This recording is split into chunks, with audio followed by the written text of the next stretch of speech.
Hi, I'm Pastor Kurt, and this is your 5-minute Bible study. Today, we're going to look at Acts chapter 16, verses 16 through 40. In these verses, we hear about Paul and Silas in prison. Okay, now who's Silas? We haven't heard about him yet. We heard about Paul already. We've heard about Barnabas already. I talked about in the previous video how Paul and Barnabas split over an argument about John Mark, whether he should travel with them or not.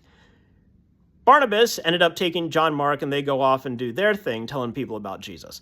Paul is now traveling with Silas. Silas kind of takes Barnabas's role as companion with Paul. So Paul and Silas are traveling. They end up encountering this slave girl who has this spirit of divination. And the owners of this slave girl have been using her to make money. Okay, so this slave girl's got a lot of things going wrong in her life. 1, she's a slave. 2, she's possessed. And 3, her masters are using her. Well, Paul and Silas come along and they cast out the spirit from this girl. They heal her. Well, of course, her owners don't really like that because now she can't earn them any money. They get so furious at Paul and Silas that they throw both of them in prison. So here they are, they're trying to help this girl, right? They cast out this unclean spirit from her, and in doing so, they buy their ticket to prison. Well, when they're in prison, though, what do they end up doing? Do they just sit there and complain and be like, woe is me? No. They end up praying and singing in prison.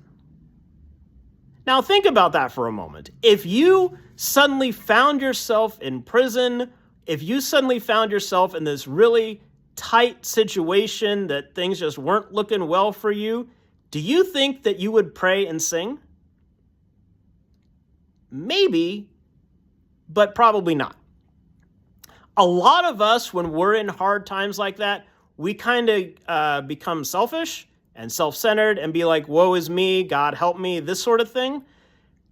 But these guys trusted God in that moment so much that even though they're in prison, of all places, they end up praying and singing. Sometimes we need to remember that too. When we are experiencing some horrible thing in our lives, rather than becoming selfish and woe is me and throwing pity parties and that sort of thing, we need to remember to pray and sing. That's the thing about faith, is it's not about how you feel. It's about trusting Jesus no matter what, especially when you don't feel like it. I don't know how Paul and Silas were feeling here. The text doesn't tell us. What we are told is that they were praying and singing in prison. Well, while this is going on, the story continues, while this is going on, there's this big earthquake.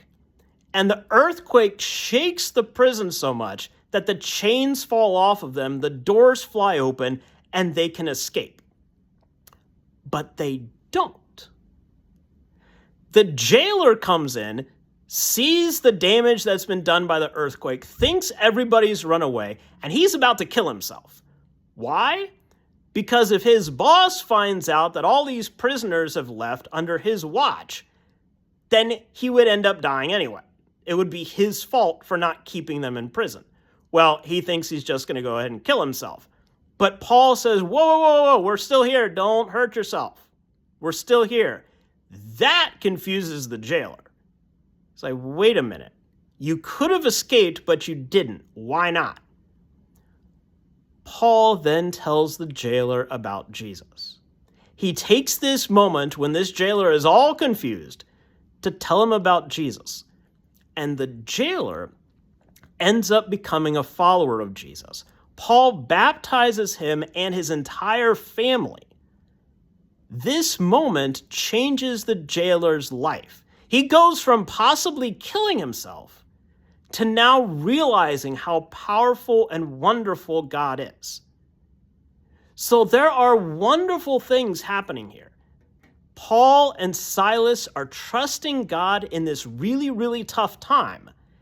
And their behavior, their trust in God, shows this jailer that there's a different way of living. They could have escaped. They could have just run for their lives and done whatever they wanted. But instead, they took that moment to tell the jailer about Jesus. And it changed his life, and it changed his family's life. So when you are in a tough spot, pray and sing, even if you don't feel like it, because we all know how music can change our moods. It affects our emotions. Even if you're not feeling it, you listen to the song, you sing the song, and you kind of get changed, right? And that change can then spread to other people, like the jailer. God is doing remarkable stuff.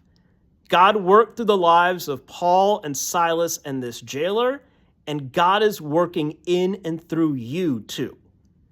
So when you tell someone about Jesus, it just might change their life too, because you know how Jesus has changed your life. There's your 5-minute Bible study.